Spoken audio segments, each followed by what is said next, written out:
I really wish this information will meet you in time before you begin your internship, if you plan on doing your internship in Nigeria. Hello and welcome. My name is Dr. Audu Peter. I'm a graduate of the Better by Far University of Ilorin. I also did my internship in the University of Ilorin Teaching Hospital.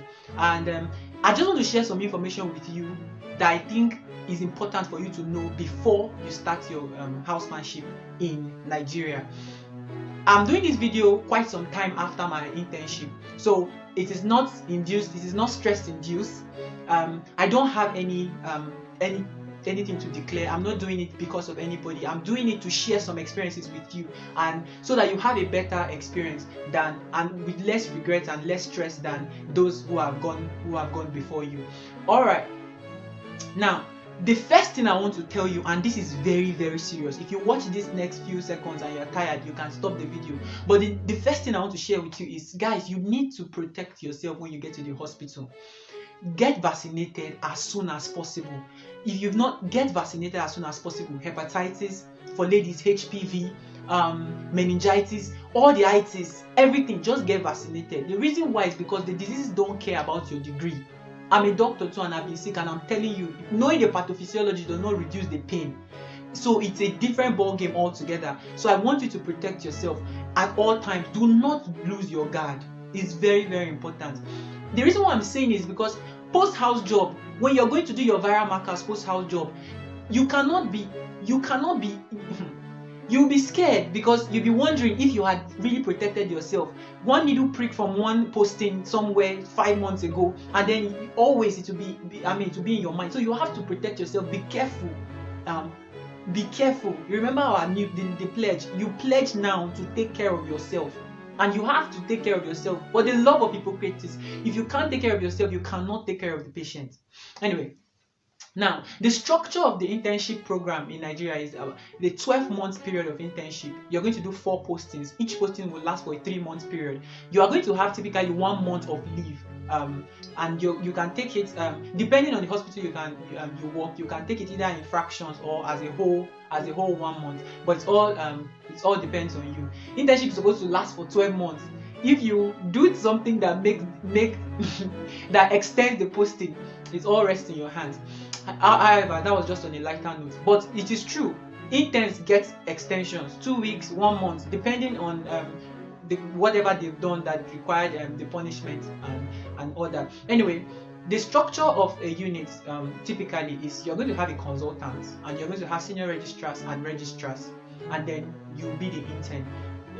It's likely that you have medical officers before interns, but this is the structure, this is the hierarchy when you are working during your internship. And I want you to be aware, because this is how you also pass the buck, as we call it. When something is, you're confused at any point, you are not clear about anything, immediately you tell your registrar, and your registrar would pass the buck to the senior registrar and to the consultants, like that. So that is the chain. And I'm saying this because it is important. You need to confirm you're starting afresh. The MB does not change. Nothing happens magically after the MB. Who you were 2 months before your MB is relatively who you are 2 months after the MB. You understand? So you are not magically going to know all the doses of all the drugs at the same time. So you can always ask, sir, did I get you clearly? Is it 1.5 grams of ceftriaxone? And he will quickly correct you. No, it's 2 grams of ceftriaxone start. So you will know, and this can mean the difference between life and death for some patients. So you have to be aware. You have to confirm again. It is better to be taught a fool for a moment and ask than to keep quiet and be a fool forever. And in this case, your lives are going to be on the line, literally. So you need to, cross-check when your facts are unclear to you. Anyway, so more about now, before you make your choice about the particular hospital you want to work, these are some factors I want you to consider. Now, internship has been centralized. So gone are the days when some of us had to travel to 5 states, write 5 different interviews, pay application fees, and all those, travel around the country and still get no response at all. But the times are better now. Internship has been centralized. Everybody is going to get a placement at one point or the other, and it doesn't take so long like the way it used to be. So the pay is now centralized as well. So relatively, everybody is getting around 170 to 180,000 naira. Might vary a little, but that is it. And the difference in pay is no longer a factor that will make you choose where you want to work. So other factors come in for you making the choice of where in particular you want to work. Now, these are some factors that you should consider when you are choosing. Now, if you work in a general hospital, a state specialist hospital, and a general medical center, a general medical center, you are going to, or a federal medical center rather, you are going to have, typically, you are going to have more patient volume than those that work in teaching hospitals or private hospitals and mission hospitals. So if you're working in a general hospital, a teaching hospital, a federal medical center, your patient load is actually higher. And I can also tell you that the hierarchy in those hospitals might not be as strong as that in a teaching hospital. In a teaching hospital, you're going to have the full complement of the medical hierarchy, from professors, consultants, senior registrars, interns, in substantial number. In a general hospital, for example, it might just be the consultant, one registrar, and you understand? So I want you to be aware you are going to have high volume, high turnover in those hospitals that are not tertiary institutions rather than the teaching hospital. What this means is that the truth is, your skills, if you work in a general medical center, in a state teaching specialist, your skills, your hands-on skills will be stronger than those people who work in a teaching hospital. It is the truth. And the reason why is because of sheer volume. Your superiors will quickly teach you advanced procedures so that you can do them, so that the work can actually be smooth for everybody. So that is just plain truth. You need to be aware of that so you can choose appropriately. However, even if you are too enthusiastic to go to work, I assure you that the work of the intern already is difficult. Even in a teaching hospital, it is already difficult. So I think I need to re-emphasize that the work of an intern is difficult. I considered the hardest class in medical school during my internship program, and the hardest class I experienced was probably 400 level. And I'm telling you, it pales in comparison to the work you're going to do as an intern. So I want you to be aware of that before you even enthusiastically go and choose. Many a night you are going to wake up and really wonder why you dedicated your life to the service of humanity. But once again, you have to go back and ask yourself why you are doing it in the first place. And then I hope you find a tangible reason when you wake up at 3 a.m. because sometimes you're going to really need to find a tangible reason. So that's one factor to consider. The second factor I want to let you know, and at this point I'm going to shake some tables a little. I've worked in the southern part of Nigeria and I've worked in the northern part of the Nigeria, and I can tell you the difference is not night and day, but it's like night and twilight. So there's a difference between working in the southern Nigeria and working in northern Nigeria. And I'm going to divide Nigeria arbitrarily into two using these states: Benue State, Abuja, and Minna. So states south of that I consider as southern Nigeria, and then states north of that I consider as northern Nigeria. The reason why I'm telling you that there is a difference is because working conditions. Now, the paradox is sort of, I know everybody is concerned about insecurity. The north, everybody is scared of the north, but I can assure you, I haven't interacted with interns who have worked in interns and even senior registrars and registrars who have worked in different places in Nigeria. I'm telling you that the working conditions for medics in the north is significantly better than those that are working in the southern part of the country. The level of toxicity, and I'm telling you, I say this without any bias or without any hurtful or intent. I'm just saying, I'm stating facts now based on anecdotal facts now. Now, the working conditions are better in the north. The call system when the calls when you're going to be on call is actually fairer in the north. It's more bearable in the north. Interns who work in the north and interns who work in the south, when you start talking about, you hear more of alternate day calls to people who work in the south than people who work in the north. So I want you to be aware of that. And I'm telling you, the calls are hectic. Every day I wonder who designed that internship, who designed that concept of weekend call, and what they were thinking in their mind. Because you work on Friday, you work on Saturday, you work on Sunday, and then that's 48 hours straight, and then you come back on Monday to still work till 4 p.m. before you go home. That's just crazy. You understand? So, and I'm telling you, this call system in the north is fairer than that in the south, significantly fairer. And not just that, I told you I'm going to shake your stables a little, especially those of us that are comfortably sitting in the south, because of insecurity and then some biases about the north that might not really be true. For those working in the north, I can also tell you that the working relationship is significantly better for those working in the north. I don't know why, but that is the truth. And it's actually a widespread truth that you might not be aware of now. And working relationship is important. Now, let me tell you, your working relationship is going to first off be with the nurses in the first place and other paramedical staff. You have to have a good working relationship with them, because the nurses, for example, are going to be with your patient longer than you are going to be even as an intern. So you need to develop a good rapport with the nursing staff. Be polite to them. I can tell you honestly, I've learned a lot from the nursing staff. There are some things you cannot, they are not in textbooks. There are some, I don't know what I call them, there are some pick-up stuff that you can only learn from experience, and when you work with the nurses closely and when you have a good rapport, and when they sense that respect to their profession and to them as individual, they open up to you more and then they work with you more. And I'm telling you, since you are not working for your consultant, you are working for your patient. Since you're working for your patient, that relationship is going to translate to a smoother working condition for you and also an improved outcome for your patient. You can do whatever you want at the end of the day, but I want you to be aware that a good relationship with other medical staff is actually cool. It's really cool. Now, your relationship with your colleagues, there are days that you might not be up to one task or the other.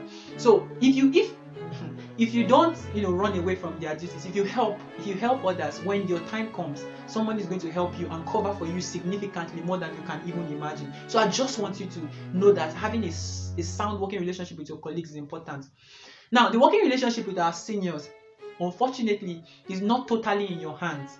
In fact, it's almost totally in their hands. And I can tell you, the distribution of bad people is, mean people. Sorry, mean people is random. So there are mean people everywhere and there are good people everywhere. And I'm telling you, the working relationship in the north is actually considerably better. Now, the working relationship is important because, see, I'm telling you, okay, there was this study, for example, that was done in the University of Jos about 5 years ago, and it was why they were interviewing registrars and they were asking them why did they choose the specialties they were doing, and 25% of the registrars said it was because of the relationship they had with their seniors while they were either medical students or interns before they chose the specialty they were working with. It was not money just accounted for 10%. It was not prestige accounted for 15%, with surgeons and obstetricians feeling better with their choosing their specialties of interest. But what counted more, 25%, statistically significant, was the working relationship they enjoyed either as medical students or as interns. So I want you to know that the working relationship is significant. Let me push the point home once more. The famous Simon Sinek, the sociologist, optimist, he said this, that there was a study done in the United States interviewing doctors, and they asked them, do you want a 10% raise in your salary or to be appreciated more for your work? And you would not believe that 80% of the population said they wanted to be appreciated more for their work, and then they damned the 10% raise in their salary. I'm not saying money is not important. I'm just saying that sometimes when your superiors appreciate your work as an intern, it gives you more boost. And the truth is, for any superior that is watching, if you treat your younger doctors well, they work more honestly with you and they work harder for you. You might not know this, but I'm telling you, and I think you should turn a better leaf if you have been having a hard relationship with your younger colleagues. Anyway, that's an aside. I just had to preach. I had to preach. Anyway, so working relationship is important. See, biochemical is even important. When cortisol levels are high, you don't grow, your immune system is down, you fall sick more often, and you recover less frequent. And this is fact. This is biochemistry stuff. Now, this is not. I'm not just trying to be mushy. You understand? When you work in an environment that has a sound working relationship, oxytocin is high in your system, and you know the function of oxytocin. There's more improved. There's improved global body function. There's improved and more than all that, you enjoy coming to work. The work might be hard, I'm telling you, but you can enjoy coming to work. I've had the privilege of working with some very cool senior registrars who will support you.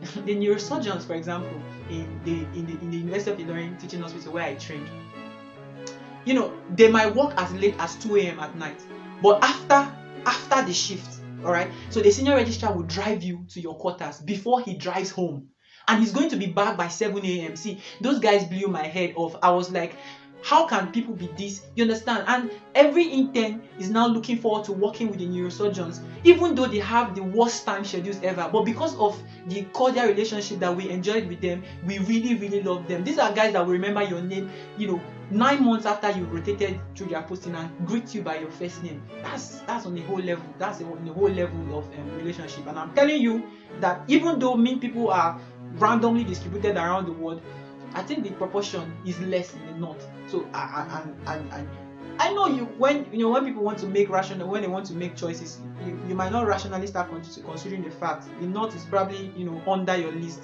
You probably not do internship rather than do it in the north. But these are the facts. Now let me tell you about your money. So for most of you, for the first time, you're going to be earning around 180k, which is significant in Nigeria. But when you convert it, even with a moderate conversion factor of 450 naira to $1, your salary is going to be around $400 for 1 month of work. And this is hard work. Guys, you need to manage your money. You need to manage your money on many counts. The reason why is because the exams that you are going to be taking after now are quite expensive. See, cardiology 4 stethoscope is 60,000 naira. 60,000 naira, that's almost like 30% of your salary, if I'm not mistaken already. So you see what I'm saying? Like, you need to be aware, you need to manage your money right. The exams you are taking, the foreign exams you are planning to take, I know you're planning to take foreign exams, but the foreign exams you are trying to take, even though the cost of the exam is not increasing, but the charges are in foreign currencies, and because the naira is really getting weak day by day, the exams are getting expensive for those of us that are from Nigeria. They're not getting expensive in reality, but our reality in Nigeria is making the exams to be expensive. So you need to manage your money, and that will lead me to telling you about, for those of us that are probably doing one side hustle, one business or something like that.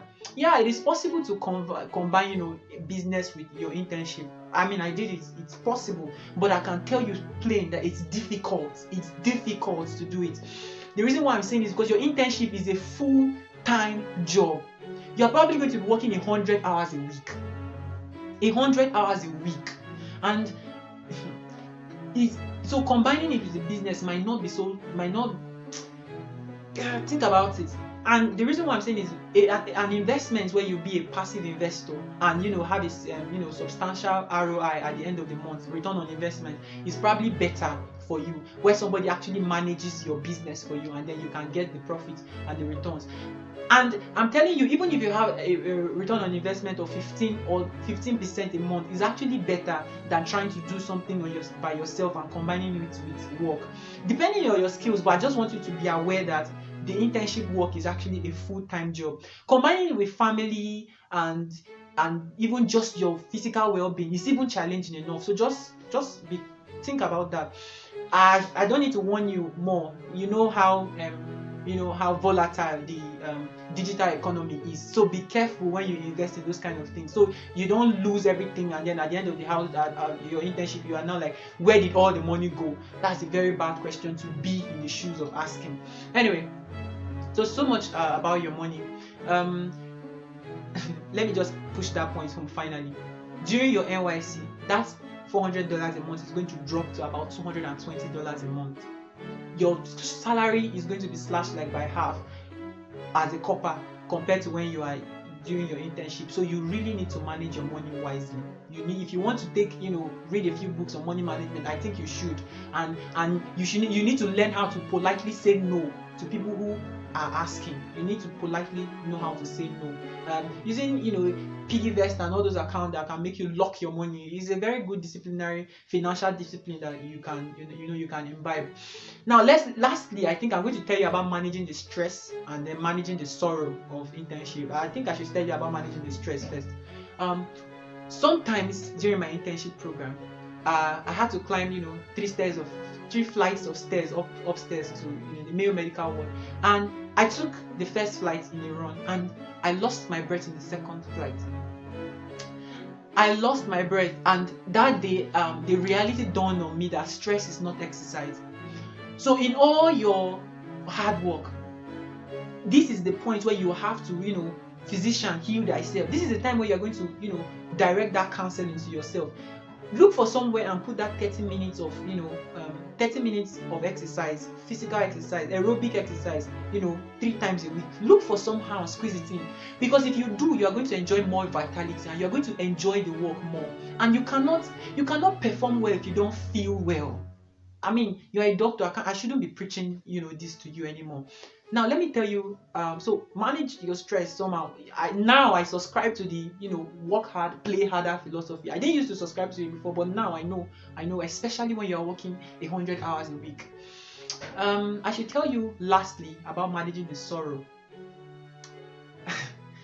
Yeah, the life of a physician is actually interesting. You are going to experience miracles, catching a baby in obstetrics and gynecology, in labor ward and all that, and saving a patient's life by administering probably glucose bolus fast, bringing sugars up and all this kind of thing. But there are some times you'll not be able to, even to the best of your abilities, the patient might die. In the words of Gregory House, Dr. Gregory House, he said, as a physician, you likely kill somebody. The chances of you killing somebody are very high.